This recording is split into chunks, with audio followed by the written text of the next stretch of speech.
against a police state, against racist intersectionality, against political correctness, against mob rule, against the racist socialist left, against the victimhood liars.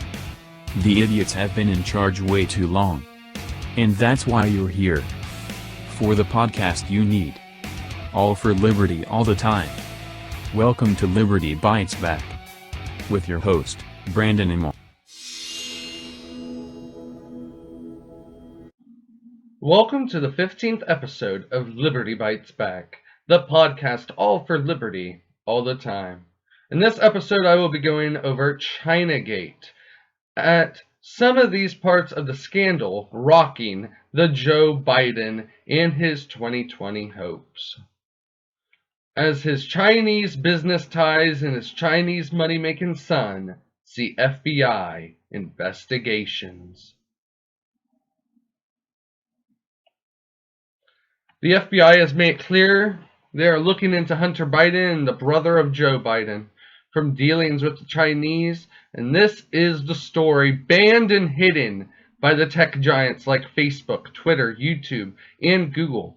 Even the legacy media hid and ignored this story before the election of 2020, and calling everyone talking about it a conspiracy theorist. This was the biggest cover-up in American history. Criminal probe into Biden family being confirmed, and the cover-up may be the biggest media scandal in U.S. history. Joe Biden's brother and son are under federal criminal investigations for illicit business dealings with China. According to the former Biden associate, Tony Bablinski, the Biden family is compromised, but it gets worse. The media and big tech did everything in their power to suppress the story and protect the Democrats and their candidate.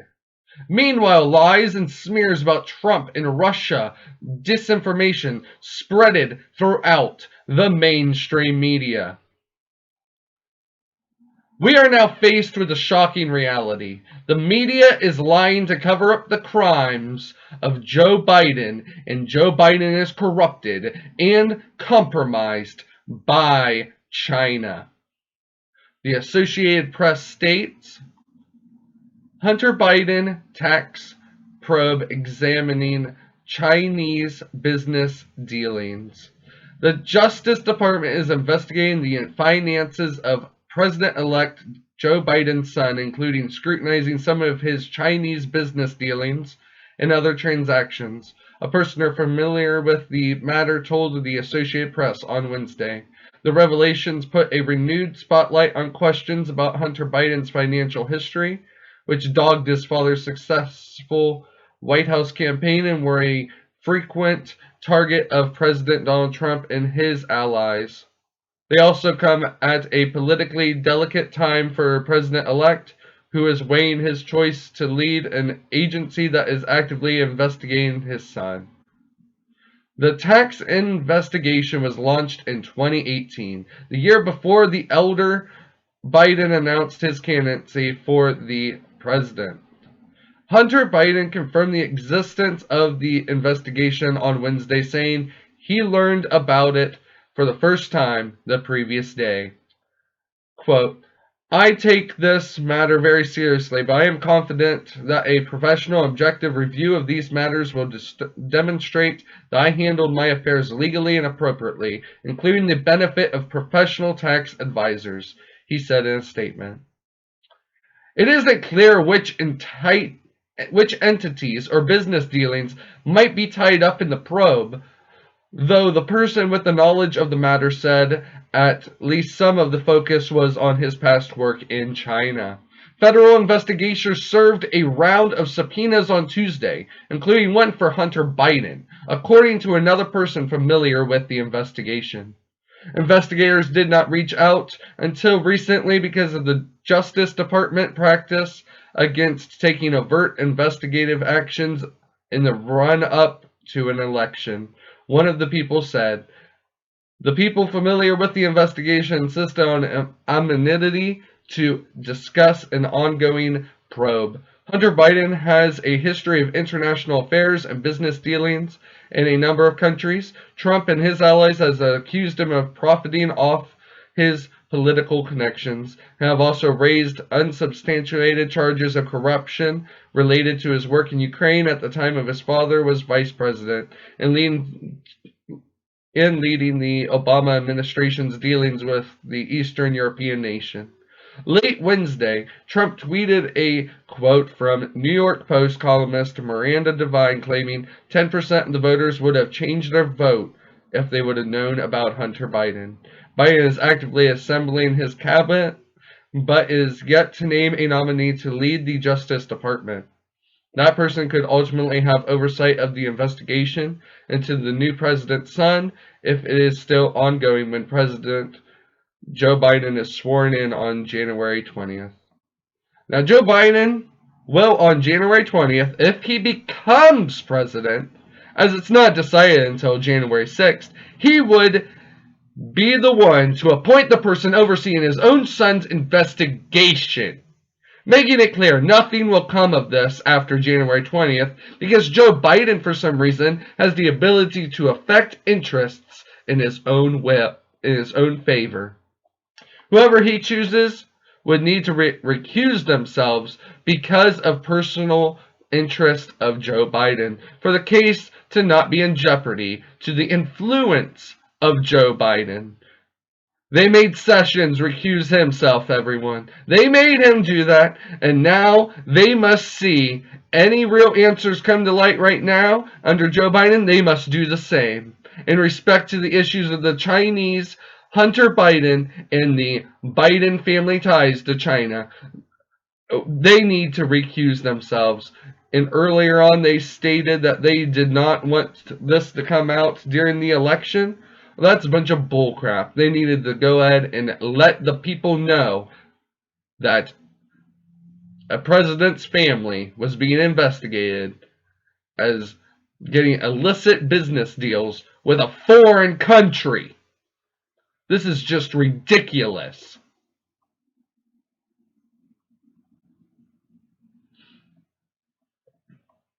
Democrats have found a Chinese spy in their midst. A politician has been sleeping with the enemy. And this is no flippin' joke. A U.S. politician was sleeping with a Chinese spy lady who infiltrated our elected officials.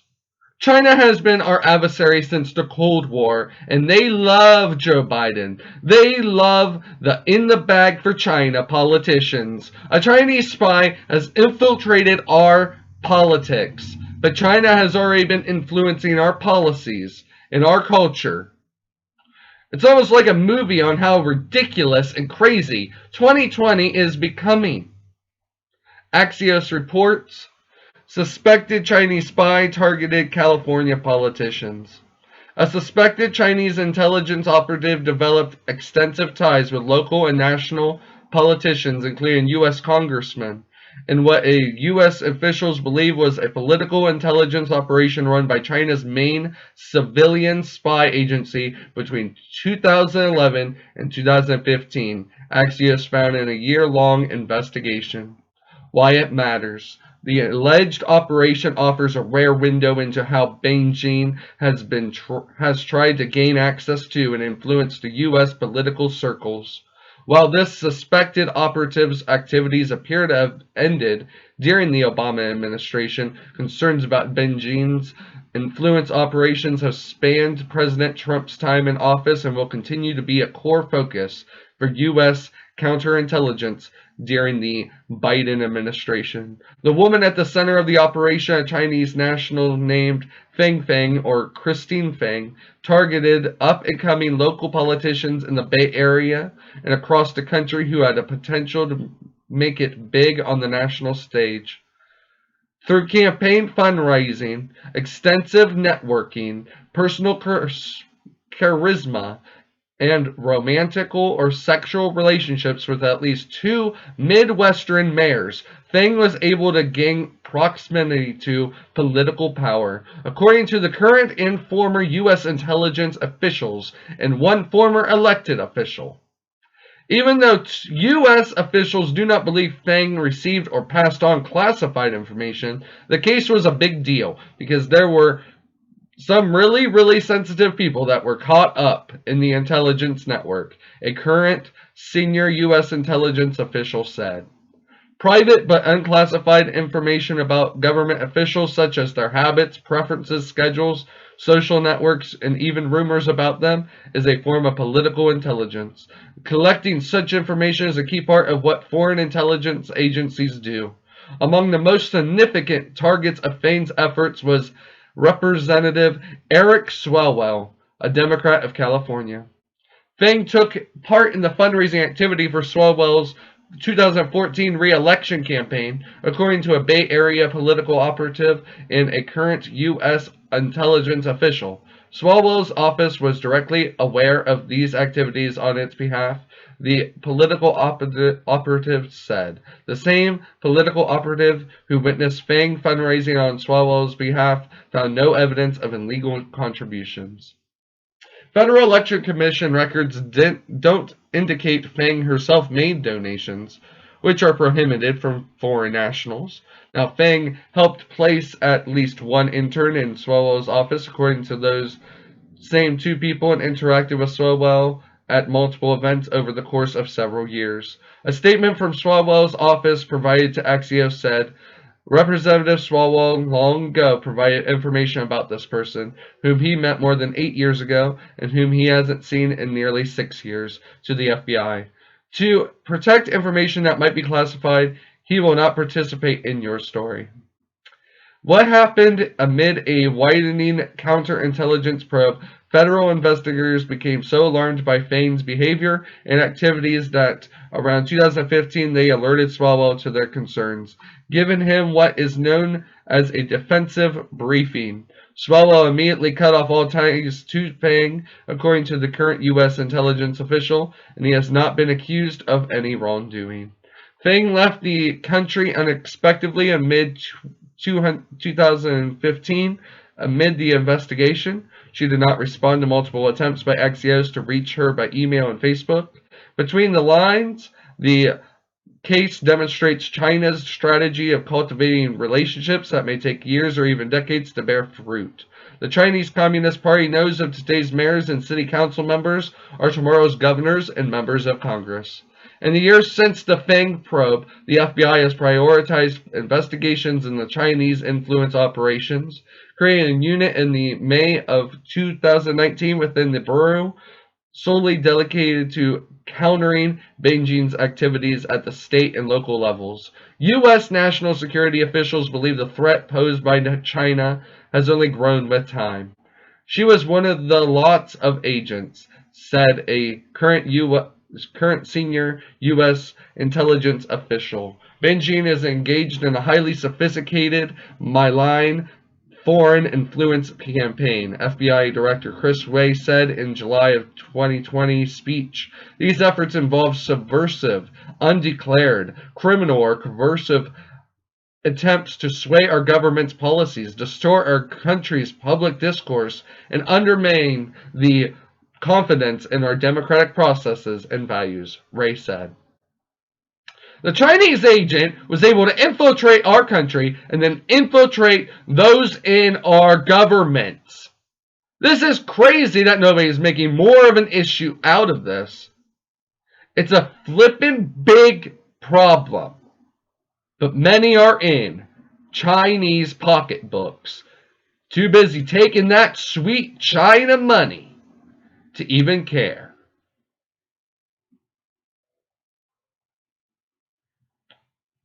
Russiagate was squeaking in the ears of everyone in 2016. To even today, we hear the murmurs. It was all proven to be fake news. Actually, it turned out to be Russian propaganda itself.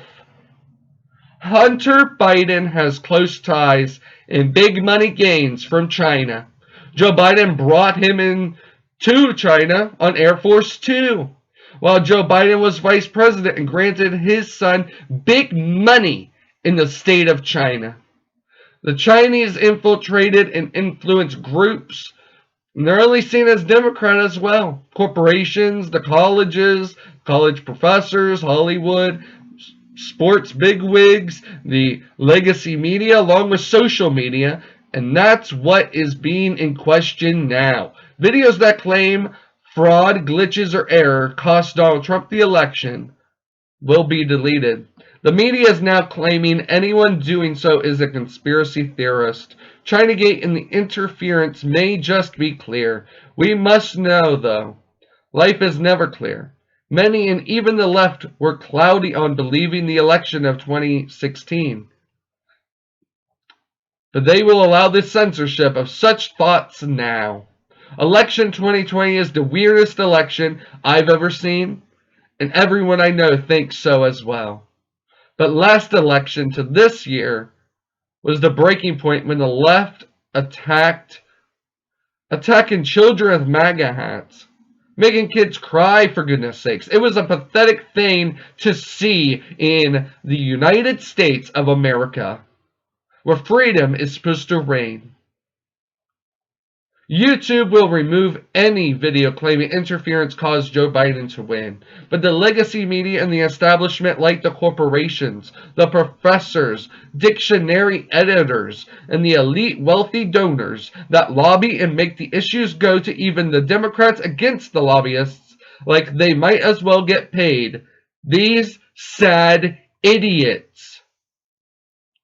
All the politicians usually are sold anyway, becoming a turncoat. These traitors are never the good to be have. These are never good. So many of these traitors falling in line to China. Just like the Oathbreaker cops, an attack against the Constitution in their oath.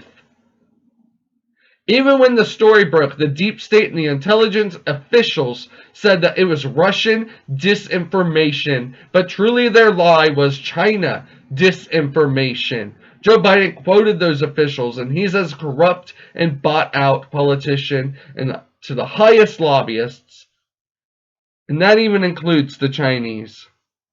The fact that everyone is rigged against Trump says it all. The legacy media and Joe Biden lied to the people. They censored the oldest newspaper in America for covering the story, and now it's all being admitted. It's all ridiculous.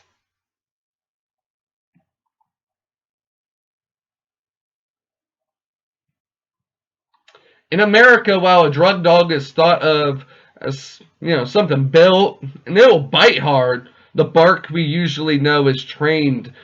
It's a trained way of getting around search warrants than really being a reality of them finding something. But still, they are used to alert of things in the world.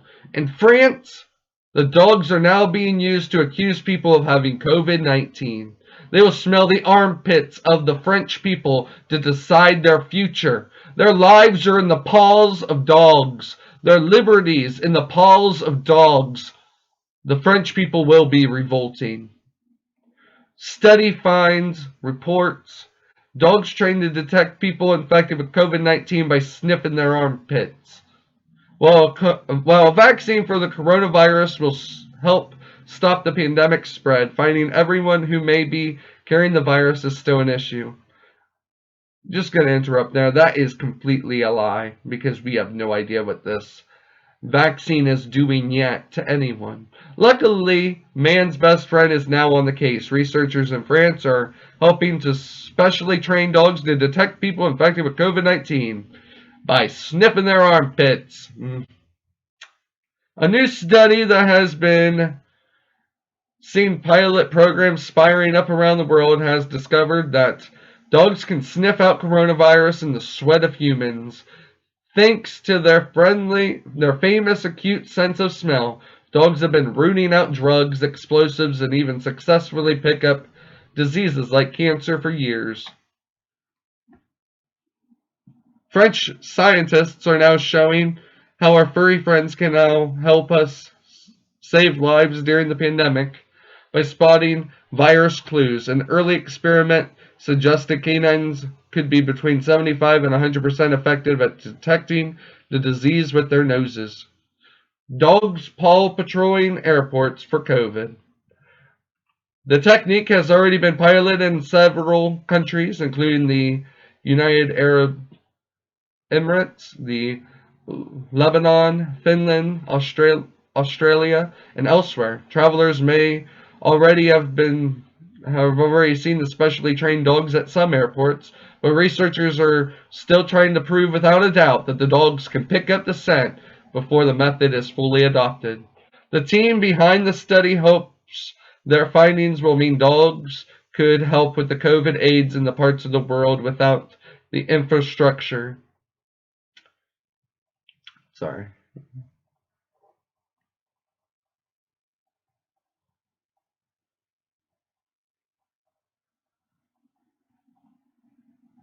Without the infrastructure for expensive mass testing programs. The lovable animals could be used anywhere, however, with the hope that invasive nasal swabs could be replaced by a simple sweat sample taken from under the armpit for a dog to sniff. Mass testing alternative.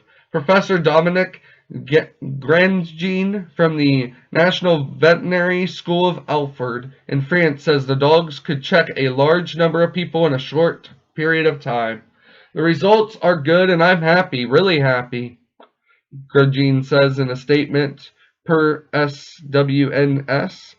It is a success technically and scientifically, and it's surprising because we don't know what we are going to have as results. We have been validated by the World Health Organization, and they have given us a bit of money, which is good. Probably the country which is the most advanced now is UAE, where they have dogs in 3 international airports. They're deploying some mobile units to go to villages to the people that might be more exposed to the virus, the professor explains. For us, here the idea was, of course, the airports, but I can imagine a small city having a couple of dogs and just saying to the population, you can be tested whatever you want. You just come and put a swab under your armpit and give that to the dog, and he will tell you yes or no. The dogs would be able to do that very quickly on a large number of people. These crazies are entrusting dogs to be in charge of our liberties, our lives, and it is sickening. I am not going to just go, oh, I trust the dog. I don't trust your tests. I don't trust these dogs. I don't trust any of you. I do not trust any of these tests that tell me if I have that. We'll go off of the old tests, getting the symptoms. How about that?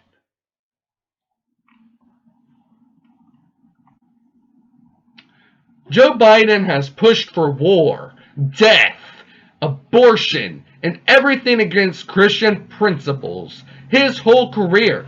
But CNN says Biden's Catholic faith will be on full display as the first church-going president in decades. Joe Biden rarely misses Sunday Mass, so it was notable when President-elect didn't attend church on November 29th, the first Sunday of event in the beginning of the season when Roman Catholics like Biden prepare for Christmas. Well, maybe you should realize Donald Trump's not a flippant Catholic. We're freaking Protestant Christians. We have way different ideas than a Catholic Christian. We are the majority as well. The Protestants are a majority over you Catholics.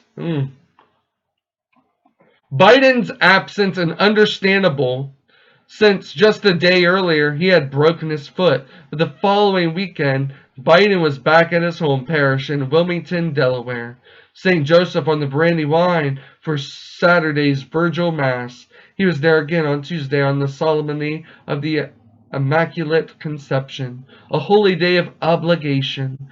That's a level of devotion to regular religious services not seen from the recent presidents, who are professed Christians but intermittently attended church or worshipped privately while in office. Donald Trump has not much of a habit of attending church services weekly, though he has made several appearances at the Episcopal Church in West Palm Beach near his resort, as well as various evangelical churches across the country. Barack Obama would go to church for the occasional Christmas or Easter service in Washington, or on vacation in Hawaii, but rarely during the rest of the year. And George W. Bush, despite being a high-profile born-again Christian, tended to worship privately as the president and only attended church when back in Holman, Texas. But for Biden, who next month will become the second Catholic president in U.S. history, attending weekly Mass is expected to be a fixed part of his schedule. And while it's unclear whether he will adopt a permanent parish in Washington during his term, Biden's church-going will not only provide a window into his spiritual side, it will also go to the core of his political brand, apparent not just in the pursuit of his policy agenda, but even in his schedule as a president. For Joe, faith is both a private devotion. He prays regularly. He goes to church. But it's also public. He's open and proud that he's a Catholic, said Father Kevin O'Brien, a friend and spiritual advisor to Biden and his wife Jill. O'Brien, now the president of Santa Clara University in California, was heading up the campus ministry at Georgetown University when he met a Delaware senator more than a decade ago. Biden regularly went to Mass at Georgetown's temple or at a nearby Holy Trinity parish when in Washington, a practice he continued during his 8 years as vice president, and which some around him say he'll continue as president. Joe's faith isn't just part of who he is, said Senator Chris Coons, the Democrat from Delaware and friend of Biden's. It's a foundational of who he is. They say this and ignore Donald Trump was a church-going president as much as he could. CNN mocked Donald Trump when he took a photo at the church he attended, the church Black Lives Matter tried burning to the ground. They don't even care about this. They were all worshiping Black Lives Matter, burning churches to the ground. And CNN's going to be over here saying, oh, Biden's the savior. He's the great American Christian. He is not a Christian. He loved that Black Lives Matter was burning churches down. Donald Trump, he held the Bible high with the church still standing in the background, and the media condemned that. But Joe Biden is pushed to be a good Christian because his pastor, the Pope himself, his savior, the Pope himself, is okay with the Great Reset, unlike any Protestant, like the majority of Americans, like myself. We have protested your Pope and their cult worshippers, and we will continue to. I want to thank you for watching the 15th episode of Liberty Bites Back. Peace.